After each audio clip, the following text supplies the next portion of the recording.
નમસ્કાર વિદ્યાર્થી મિત્રો, હું ઉર્વિક પટેલ મારી YouTube channel history with Urvik માં આપ સૌનું હાર્દિક સ્વાગત કરું છું. TYBA માં એક અગત્યનો ટોપિક પેપર 16 નો લઈને આજે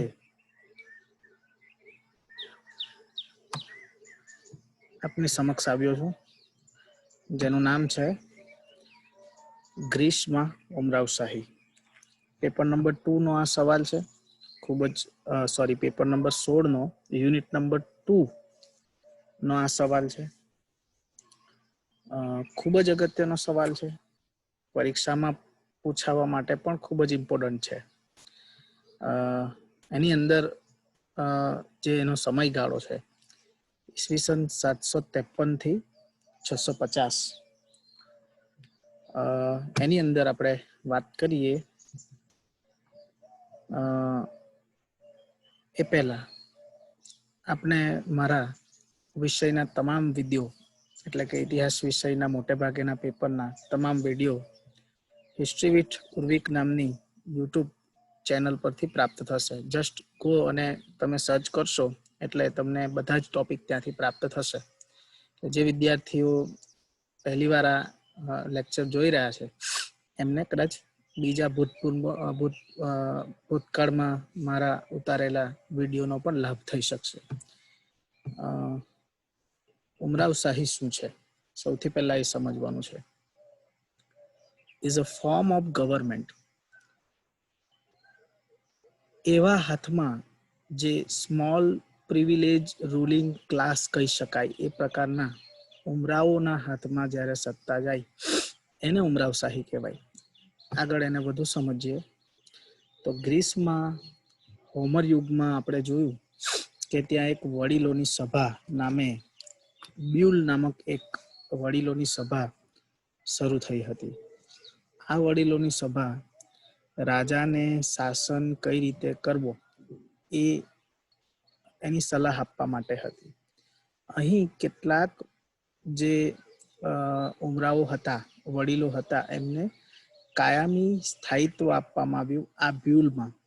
પરિણામે ધીમે ધીમે વંશ પરંપરાગત રીતે એ બ્યુલ મજબૂત બનવા લાગી અને ઉમરાવશાહી ધીમે ધીમે મજબૂત બની. સામાન્ય રીતે જ્યારે એક સારો રાજા હોય ત્યારે તો બ્યુલની વાત એ તાળી દેતો, પરંતુ જ્યારે નબળો રાજા હોય ત્યારે બ્યુલ અથવા તો વડીલોની સભાની તાકાત વધી જતી.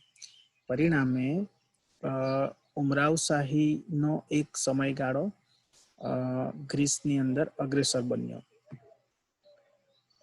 આગળ એમાં જોઈએ તો એક રાજાના હાથના શાસનની સામે ઉમરાવો મોટા વર્ગોનું શાસન શરૂ થયું. રાજા જ્યારે શાસન કરતો હતો ત્યારે એક વ્યક્તિ હતો, જ્યારે હવે ઉમરાવોની એક આખી વડીલોની સભા હતી. એટલે હવે ઉમરાવોના મોટા વર્ગનું શાસન શરૂ થાય છે. એમ કહી શકાય કે વૈશ્વિક લોકશાહીની દિશામાં આ એક અગત્યનું કદમ હતું. ભલે ઉમરાવો શાસન કરતા હતા, પણ રાજાથી જુદું એક શાસન તંત્ર અહીં ઊભું થયેલું જોઈ શકાય છે. ઉમરાવોની શક્તિમાં હોમર યુગ બાદ ધીમે ધીમે વધારો થયો, જે ઈસવીસન પૂર્વે 8મી સદીની આસપાસ એક શાસન કરી શકે એવી સ્થિતિ સુધી પહોંચી ગયો. તો આ બાબત ખૂબ જ અગત્યની જોઈ શકાય છે. અહીં મોટેભાગે આપ જોઈ શકો કે રાજાના હાથમાં જે સત્તા હતી એ ધીમે ધીમે ઉમરાવોના હાથમાં આવી. અને ઉમરાવોના હાથમાં શું આવ્યું તો મોટેભાગે જે ગ્રીસના વિસ્તારની જે જમીન હતી એ મોટેભાગે ઉમરાવોના હાથમાં આવી. હવે ઉમરાવોના હાથમાં આવેલી જમીન એ એમણે ત્યાંના જે ખેત મજૂરો અથવા ગુલામો હતા એમની પાસેથી એ જમીન એમણે ખેડાણ કરી, એમાં વિવિધ પાકો મેળવ્યા અને વેપાર કર્યો. પરિણામે ઉમરાવોની શક્તિ ધીમે ધીમે વધવા લાગી. ઉમરાવશાહીની આગળ વાત કરીએ તો રાજ્યના લશ્કરી તંત્ર પર પણ ઉમરાવોની સત્તા હતી. માત્ર ખેતી જ નહીં, પણ જે લશ્કરી તંત્ર હતું એમની પર પણ એમની સત્તા હતી. તેઓ સમૃદ્ધ હોવાથી ભારે શસ્ત્રો ખરીદી શકતા હતા. પરિણામે રાજા ઉમરાવોની દયા પર જીવતા હતા. વડીલોની સભા જે બ્યુલ હતી, સમગ્ર વેપાર પર એમનું શાસન હતું. એટલે અહીં આપ જોઈ શકો કે વેપાર, ખેતી અને લશ્કર આ ત્રણે ત્રણ બાબતો પર ઉમરાવોનું જે વર્ચસ્વ હતું એ ખૂબ જ અગ્રેસર હતું. પરિણામે એવી સ્થિતિ ગ્રીસમાં ઊભી થઈ કે એ ઉમરાવો મુખ્ય શાસનકર્તા બન્યા. રાજા પરના હુમલાથી તે કંગાળ બન્યો, કારણ કે જ્યારે યુદ્ધ થતું હતું ત્યારે યુદ્ધ તો રાજા પર થતું હતું, એટલે રાજાની આવકમાં ઘટાડો થતો હતો અને એ જ સ્થિતિમાં ઉમરાવો મજબૂત બનતા ગયા. સમય જતા ઈસવીસન પૂર્વે 753ની આસપાસ રાજા નામ માત્રનો રહ્યો અને ખરી સત્તા ઉમરાવો પાસે આવી. તો આમ ગ્રીસમાં ઉમરાવ શાહીની શરૂઆત થઈ.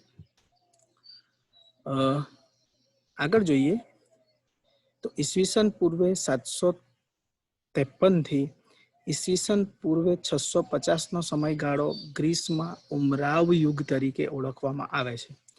આ સમયમાં રાજાની સત્તા કરતા ગ્રીસમાં ઉમરાવોની સત્તા વધી હતી. પરિણામે એને ઉમરાવ યુગ તરીકે ઓળખવામાં આવે છે. સામાન્ય રીતે ઉમરાવોનું જે માઇન્ડ હતું એ વેપારી ગતિવિધિ વાળું હતું. તેથી તેમણે વેપાર, ઉદ્યોગ અને વહાણવટુનો વિકાસ કર્યો. અહીં ટુ કિંગ પોલિસી જેવી સ્થિતિ આવી. રાજકીય પ્રગતિમાં બે રાજાની પદ્ધતિઓ અસ્તિત્વમાં આવી. હવે જે મૂળ રાજા હતો એની સત્તા માત્ર એક ધાર્મિક અને આંશિક રીતે ન્યાયિક વડા તરીકેની રહી. જ્યારે જે મુખ્ય નિર્ણય શક્તિની જે વાત આવતી એ હવે બ્યુલ દ્વારા કરવામાં આવી, અથવા તો વડીલોની સભા એટલી અગ્રેસર બની કે રાજા નામ માત્રનો રહ્યો. સ્પાર્ટા જેવા રાજ્યમાં તો રાજાની સત્તા ઘટાડવા બે રાજા રાખવામાં આવ્યા.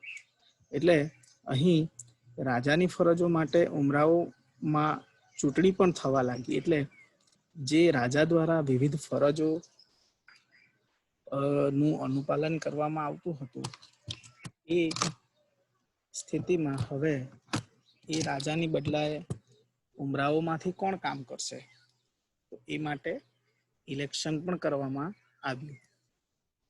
ન્યાયાધીશો પણ ચૂંટવામાં આવ્યા. સમય જતા જરૂરિયાત અનુસાર કાયદા પણ બનવા લાગ્યા. એટલે અહીં આપ સ્પષ્ટ જોઈ શકો છો કે રાજાની જગ્યાએ અથવા તો રાજા જે કામ કરતા હતા એની જગ્યાએ હવે ઉમરાવ શાહી વર્ગ અગ્રેસર રીતે ગ્રીસમાં પોતાની ભૂમિકા ભજવવા લાગ્યો. અલ્પજનતંત્રની જ્યારે વાત કરીએ ત્યારે હવે રાજ્યની ખરી સત્તા ઉમરાવોના હાથમાં આવી. તેમની સત્તાનો આધાર ધાર્મિક, સામાજિક પ્રણાલિકા અને આર્થિક સદ્ધરતા અને લશ્કરી શક્તિ પર હતો. નંબર 1 તો સામાજિક રીતે હવે એ લોકોનું એક આખું ટોળું હતું. બીજું આર્થિક સદ્ધરતા, પૈસા બધા રાજા યુદ્ધમાં વાપરી નાખ્યા અને પૈસાના રીતે ઉમરાવો મજબૂત બન્યા. અને જ્યારે પૈસા વધારે હોય એટલે એ લોકો લશ્કરી શસ્ત્રો ખરીદી શકતા, લોકોને પોતાની સાથે રાખી શકતા. પરિણામે હવે એક પ્રકારનું અલ્પ જનમત ઊભું થયું. ઉમરાવોના વહીવટથી અલ્પ જનતંત્રનું ઊભું થયું. રાજાની જગ્યાએ હવે ઉમરાવો આખા ગ્રીસનો વહીવટ કરવા લાગ્યા. કાયદાના ખ્યાલનો વિકાસ ઉમરાવશાહીની મોટી સિદ્ધિ હતી. કારણ કે જ્યારે હવે સામૂહિક નિર્ણય લેવાની વાત આવી ત્યારે હવે ઉમરાવોને ચોક્કસ કાયદાઓ ધીમે ધીમે બનાવવા પડ્યા. તો એ એમની એક મોટી સિદ્ધિઓ કહી શકાય. વાત કરીએ આર્થિક વિકાસ, ઇકોનોમિકલ ગ્રોથ. એની અંદર આપણે વાત કરીએ તો ઉમરાવોના સમયમાં વેપાર વૃદ્ધિ વધી, કેમ કે ઉમરાવો વેપારી વિચાર શક્તિ ધરાવતા હતા. સામાન્ય રીતે એ વેપારી વર્ગથી આવતા હોવાથી એમનું માઇન્ડ મોટે ભાગે વેપારી ગતિવિધિ વાળું હતું. સત્તા અને સંપત્તિના તરસ્યા ઉમરાઓએ દૂર દૂર સુધી પોતાના વેપારો પહોંચાડવાના પ્રયત્નો કર્યા. કેમ? કારણ કે હવે તો સત્તા જ એમના હાથમાં હતી. વેપારી ગતિવિધિ અંગેના તમામ નિર્ણયો લઈ શકતા હતા. ગ્રીસમાં શસ્ત્રો, ધાતુના વાસણો, વહાણકામની ચીજ વસ્તુઓ, માટીકામ વગેરે ના વેપારને કારણે એક પ્રકારની ઔદ્યોગિક ક્રાંતિની શરૂઆત થઈ. આધુનિક યુગના કિસ્સામાં પણ આપણે જોયું કે જ્યારે ઇંગ્લેન્ડમાં ઔદ્યોગિક ક્રાંતિ થઈ એટલે ઇંગ્લેન્ડના લોકો વિવિધ એશિયા અને આફ્રિકાના વિસ્તારમાં જઈને સંસ્થાન શોધ્યા. અહીં પણ આ જ પ્રકારની ગતિવિધિ થાય છે. તેઓ Egypt, Sicily, Spain, Asia Minor, Italy સુધી વેપાર કરવા માટે પહોંચ્યા. વહાણવટું એક બહુ જ અગત્યનું સાધન હતું, જેના દ્વારા એ લોકો દૂર દૂરના વિસ્તાર સુધી પહોંચી શક્યા. ગ્રીસની પ્રજાને તેનો ભૌગોલિક બાબતનો સૌથી લાભ મળ્યો અને ભૌગોલિક વાતાવરણને કારણે એ લોકો સામાન્ય રીતે વહાણવટામાં એક્સપર્ટ બન્યા. વેપારની સાથે વહાણવટાનો પણ વિકાસ થયો. કોરિન્થ જેવા નગરોમાં તો વહાણ બનવાનું પણ શરૂ થયું હતું. વહાણવટાથી તેઓ ફિનિશિયનોથી પણ આગળ વધ્યા, કારણ કે દરિયાના આસપાસના વિસ્તારમાં રહેતા હોવાથી વહાણો પર અને દરિયાના ખેડાણ પર એમની જબરદસ્ત પકડ આવી.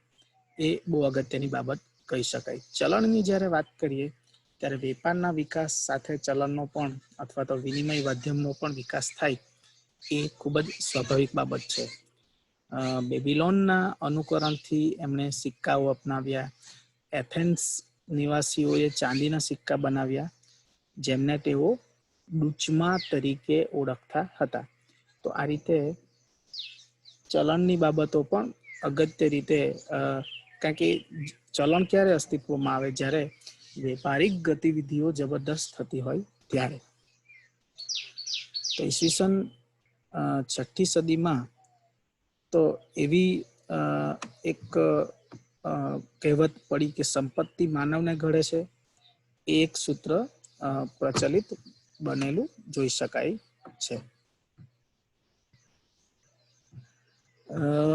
આગળ જોઈએ તો મેં તમને કહ્યું તેમ કે યુરોપની અંદર, આધુનિક યુરોપની અંદર ઔદ્યોગિક ક્રાંતિ પછી જે સંસ્થાનવાદ એશિયા અને આફ્રિકામાં ફેલાયો, એ જ રીતે પ્રાચીન ગ્રીસમાં પણ બન્યું હતું. સંસ્થાનવાદના કારણો એ લોકોની એક તો ભૌગોલિક સ્થિતિ, ડુંગરાળ પ્રદેશ હોવાથી ખેતીજન્ય પાકો ઓછા થતા હતા. પરિણામે એમણે અન્ય લોકો પર આધાર રાખવો પડતો. વસ્તી વધારો પણ એક અગત્યની બાબત ગ્રીસમાં એ સમયે ઈસવીસન પૂર્વ 8મી સદીમાં જોવા મળ્યો હતો. વેપાર ઉદ્યોગો વધ્યા, પરિણામે જે ઉત્પાદન માલ હતો એનું સરપ્લસ થયું. પરિણામે એને અન્ય વિસ્તારોમાં વેચવા જવાની એક જરૂરિયાત ઊભી થઈ. ઉત્તરી ગ્રીસમાં રહેતા ડોરિયનો વારંવાર આક્રમણ કરતા હતા. એના કારણે પણ એક સેફ જગ્યા એમને શોધવાની જરૂર પડી. ટ્રોયના યુદ્ધ પછી ગ્રીસમાં નવયુવાનોમાં એક પ્રકારનો ઉત્સાહ વધ્યો કે અમે બીજા ઘણા બધા વિસ્તારો જીતી શકીએ છીએ. સાહસવૃત્તિ એક અગત્યનો બાબત જોઈ શકાતી હતી. પરિણામે ગ્રીસના લોકો અહીંથી વિવિધ માર્ગે અલગ અલગ જગ્યાએ ગયા અને પોતાના સંસ્થાનવાદને વિસ્તારવાનો પ્રયત્ન કર્યો. સંસ્થાનવાદ, જેને આપણે કોલોનિયાલિઝમ તરીકે ઓળખીએ છીએ. આધુનિક સંસ્થાનવાદ યુરોપની ઔદ્યોગિક ક્રાંતિને આભારી હતો, જે આપણે વાત કરી. પ્રાચીન ગ્રીસ ઔદ્યોગિક વિકાસ, વહાણવટું, સામ્રાજ્યવાદ વગેરે એ એના મુખ્ય કારણો હતા. એક તો હતો તે સમયનો ઔદ્યોગિક વિકાસ, બીજું એક સફળ નાવિકો હતા, અને ત્રીજું સામ્રાજ્યવાદની એક ભૂખ હતી, કારણ કે ઉમરાવશાહી હતા. એ લોકો નાણાંને મધ્યમાં રાખતા હતા કે અમે વધારે વિસ્તાર મેળવશું તો અમે વધારે પૈસા કમાઈ શકશું. અને એ ખ્યાલ હેઠળ એ લોકો દૂર દૂર જવા માટેના પ્રયત્નો કર્યા. ઉમરાવશાહીના સમયમાં વેપારનો ખૂબ જ વિકાસ થયો, એ ખૂબ જ સ્વાભાવિક છે. આ પ્રવૃત્તિમાં ગ્રીક બૃહદ ગ્રીક તરફ ગતિ કરી શક્યું. માત્ર એટલા વિસ્તારમાં જ નહીં પણ જુદા જુદા વિસ્તારમાં એ ફેલાયું. ગ્રીસના સંસ્કૃતિવાદનો જે સાંસ્કૃતિક વિકાસ થયો એના કારણે, કારણ કે એ અન્ય પ્રજાના સંપર્કમાં આવ્યા, પરિણામે આ ઉમરાવશાહીના યુગમાં ગ્રીસમાં જબરદસ્ત સાંસ્કૃતિક વિકાસ થયો, જેની એક ઝલક આપ જોઈ શકો છો અહીં કે ઇજિપ્તથી ભૂમિ વિજ્ઞાન અથવા તો ભૂમિતિનું જ્ઞાન લાવનાર થ્રેલ્સ આ સમયમાં અસ્તિત્વમાં આવ્યા. હેરોડોટસ, જેણે ઈરાની વિગ્રહો ધ પર્શિયન વોર નામનું પુસ્તક લખીને ઇતિહાસના જનક તરીકે અગ્રેસર બન્યા, એ પણ આ સમયમાં વ્યક્તિ હતા. આગળ આપણે જોઈએ તો સાફો જેવી કવિયત્રી આ સમયમાં અગ્રેસર ભૂમિકા ભજવી. પાયથાગોરસ, જે વિશ્વમાં ખૂબ જ પ્રખ્યાત છે, એ પણ આ સમયના વ્યક્તિ છે. ગ્રીસના સંસ્થાનવાદના સાંસ્કૃતિક વિકાસની વધુ વાત કરીએ તો પ્રાચીન વેદ હિપોક્રિટ્સ પણ એ સમયના હતા. તત્વચિંતક જેનોફિન પણ એ સમયના હતા. આમ અહીં એક ઉદાહરણ આપણે જોઈએ કે આપણે આજે મોબાઈલમાં જ્યારે કોઈને એવું લખવાના હોય કે તમે કેમ છો, તો આપણે અહીં આ રીતે લખીએ છીએ, ગુજરાતી, ખાસ કરીને ગુજરાતના લોકો. હવે તમે અહીં જોશો તો આ ભાષા ગુજરાતી પણ નથી અને અંગ્રેજી પણ નથી, પરંતુ ગુજરાતીમાં વાત કરવી છે અને ગુજરાતી કીબોર્ડ જેમની પાસે નથી અથવા તો એ કીબોર્ડમાં જેને લખવાનો કંટાળો આવે છે, એ લોકો અંગ્રેજીમાં ગુજરાતી આ રીતે લખે છે. હવે આ જે લેંગ્વેજ છે એ લેંગ્વેજ ભારતીય ગુજરાતી દ્વારા ઊભી કરેલી એક લેંગ્વેજ છે, વર્ચ્યુઅલ લેંગ્વેજ છે, જેને ગુજરાતીઓ સમજી શકે છે. મરાઠીઓ કદાચ આને ના સમજી શકે. તો આ વસ્તુ ક્યાંથી આવી? તો ભારતમાં અંગ્રેજોના આગમનથી અંગ્રેજી ભાષાનો જે વિકાસ થયો અને જે હાઈટેક ટૂલ્સમાં મોટેભાગે અંગ્રેજી ભાષાઓ વપરાવા લાગી, પરંતુ ગુજરાતીઓ દ્વારા એ માટે એક માર્ગ કાઢવામાં આવ્યો. તો આમ જ્યારે સાંસ્કૃતિક આદાન પ્રદાન થાય છે ત્યારે આ પ્રકારની ઘણી બધી નવી નવી બાબતો આપણી સામે આવે છે. વીરડુલા જેવા સંશોધનકાર તો લખે છે કે મા બાપ જેવા ગ્રીક નગરોને તેમના સંતાનો જેવા સંસ્થાનોએ સાંસ્કૃતિક વારસો આપ્યો. એટલે આમ જોઈ શકાય કે જ્યારે ગ્રીસના લોકો બહાર ગયા, પોતાના વિસ્તારથી બહાર ગયા, એ વિસ્તારમાં એમણે ત્યાંની સંસ્કૃતિને એડોપ્ટ કરવાનો પ્રયત્ન કર્યો. પરિણામે એક પ્રકારના સાંસ્કૃતિક વિકાસની શરૂઆત અહીં થઈ. છેક આફ્રિકાથી લઈને કાળા સમુદ્ર સુધીના પૂર્વ છેડા સુધી એમના સંસ્થાનો થયા. અહીંયા એજિયન સમુદ્ર આપ જોઈ રહ્યા છો. એજિયન સમુદ્રથી ઉપરનો જે સમુદ્ર છે એને બ્લેક સી તરીકે ઓળખવામાં આવે છે, એટલે કે કાળા સમુદ્ર. એના આ આખા પૂર્વ વિસ્તાર સુધી પણ એમના સંસ્થાનો સ્થાપિત થયા. ઇજિપ્ત અને મેસોપોટેમિયાના સંપર્કમાં આવવાથી તેમણે પૂર્વના સંસ્કારો ગ્રીસ તરફ આવ્યા. ઇજિપ્ત એ ખૂબ જ પ્રાચીન સંસ્કૃતિ હતી અને ત્યાંના સંસ્કારો પણ એ લઈને ગ્રીસમાં આવ્યા. સોશિયલ લાઈફની જ્યારે વાત કરીએ ત્યારે એક અમીર ઉમરાવોનો વર્ગ, મધ્યમ વર્ગ અને ગુલામોનો વર્ગ, આ બહુ સામાન્ય વર્ગો ગ્રીસમાં દરેક યુગના સમયમાં જોવા મળ્યા છે. અમીર ઉમરાવો પાસે હવે સામાજિક ક્ષેત્રે તમામ સત્તા હતી. બાકીના વર્ગોની સ્થિતિ આપણે જોવા જઈએ રાજા સહિત, તો એ મુશ્કેલ જોઈ શકાય. અને ઉમરાવોનો કાબેલ બાપનો ઠોઠ દીકરો પણ હવે કાબેલ ગણાવા લાગ્યો, કારણ કે એ ઉમરાવોનો સુપુત્ર હતો. એટલે સાહિત્ય અને ધર્મમાં પ્રગતિની વાત કરીએ આજ સમયમાં, તો ફિનિશિયનો પાસે ગ્રીસ ભાષા શીખ્યા, જેમાં ફક્ત વ્યંજનો હતા. એમાં સ્વરો ઉમેરીને એમણે નવી લિપિની શરૂઆત કરી. આ યુગના દેવોની જગ્યાએ માનવ કેન્દ્રિત કાવ્યો લખાવાની શરૂઆત થઈ. અહીંથી પહેલા આપ જોતા હતા કે માત્ર ઈષ્ટ દેવતા કે ઈશ્વરના કાવ્યો અને એમની જ વખાણવાળા કાવ્યો લખાતા, એ હવે માનવ કેન્દ્રી લખાવા લાગ્યા. કેમ? કારણ કે હવે ઉમરાવોની સત્તા હતી. હેસિયડના કાવ્યો આ બાબતે ગ્રીસના સમયની લૌકિક બાબતોની આપણને ઝલક આપે છે. અને એને father of the Greek poetry પણ કહેવામાં આવે છે. ઉમરાવોએ મૂર્તિ અને મંદિરો બનાવવાની શરૂઆત કરી, જે આવનારા વિશ્વ માટે એક અગત્યની બાબત હતી.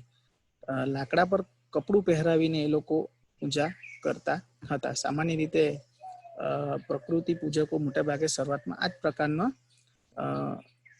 પૂજા કરતા હોય, લાકડા કાષ્ઠની મૂર્તિઓ પર કપડું પહેરાવીને. અહીં આપ જોઈ શકો છો કે આ હેસિયડ છે, જેમણે અગત્યના કાવ્યો લખ્યા હતા. અને આ છે ઓલ્ડેસ્ટ ટેમ્પલ ઓફ હેરા, એ ઓલિમ્પિયાના વિસ્તારમાં આવેલું પ્રાચીનનું ગ્રીસ મંદિર છે, જે ગ્રીસમાં આવેલું અગત્યનું હેરા ટેમ્પલ છે, જે ગ્રીસમાં અગત્યનું સ્થાન ભજવે છે. ગ્રીસમાં એકતાની વાત કરીએ તો ઓલિમ્પિકની જે રમતો શરૂઆત થઈ, એ રમતને કારણે અહીં એકતા આવી. અને ઓપોલો, જે એમના સૂર્યદેવ હતા, એમની સંવંતરી ઉજવવાના પ્રસંગે લોકો ડેલ્ફી અથવા ડેલ્ફેમાં ભેગા મળતા હતા. પરિણામે પણ ગ્રીસમાં ધીમે ધીમે એકતા આવવા લાગી. તો આમ ગ્રીસમાં ઉમરાવશાહીના સંદર્ભમાં આપણે જોયું કે ઉમરાવશાહી એટલે કે જે બ્યુલ, વડીલોની સભા હતી, એના લોકો હવે રાજાથી શક્તિશાળી બન્યા. અને કેમ કે એમના પર પૈસા હતા, કેમ એમના પર લશ્કર હતું, એમના પર લોકો હતા, પરિણામે એમનું શાસન વધ્યું અને રાજાની શક્તિમાં ઘટાડો થયો. અને બીજી વસ્તુ જે અગત્યની આપણે જોઈ કે એમની વેપારિક માઇન્ડ સેટ હોવાથી એમણે જુદા જુદા વિસ્તારોમાં જવાનું પસંદ કર્યું. અને જુદા જુદા વિસ્તારોમાં જ્યારે એમણે જવાનું પસંદ કર્યું, એટલે એક પ્રકારનો પ્રાચીન સંસ્થાનવાદ વધ્યો. એટલે કે એમના મૂળ વિસ્તારથી જુદા જુદા વિસ્તારોમાં એમણે પોતાના વિસ્તારો મેળવ્યા. હવે જ્યારે બીજા અન્ય વિસ્તારોમાં એ લોકો ગયા, તો ત્યાંની સંસ્કૃતિ પણ એમણે એડોપ્ટ કરી. પરિણામે ગ્રીસને એક જબરદસ્ત લાભ થયો, કારણ કે અન્ય વિસ્તારોમાંથી જે કંઈ પણ સારી ટેકનોલોજી અથવા તો સારા વિચારો હતા, એ એમણે એડોપ્ટ કર્યા. પરિણામે આપણે જોયું કે હેરોડોટસ હોય, પાયથાગોરસ હોય, એવા વ્યક્તિઓ આ સમયગાળામાં અગ્રેસર ભૂમિકામાં આવ્યા, સારા કાવ્યો લખાવા લાગ્યા. કવિયત્રી સાફોને પણ આપણે જોયા. તો આ કાવ્યો ક્યારે લખાય? જ્યારે માનવોની આર્થિક સ્થિતિ અથવા તો સામાજિક સ્થિતિ એ સારી કક્ષામાં આવે, એ સમયગાળાની આ એક ઉદાહરણ સ્વરૂપ આપણને પ્રાપ્ત થાય છે. તો મને લાગે છે ત્યાં સુધી ઉમરાવશાહીના યુગમાં અહીં માત્ર એક આઈડિયા આપવાનો પ્રયત્ન કરેલ છે, જે વિદ્યાર્થીઓને કદાચ મદદરૂપ બનશે. આ માટે તમે હિસ્ટ્રી વિથ ઉર્વિક લખશો યુટ્યુબમાં, એટલે તમને આ બધા મારા તમામ વિડીયો પ્રાપ્ત થશે. આપ સૌનો ખૂબ ખૂબ આભાર.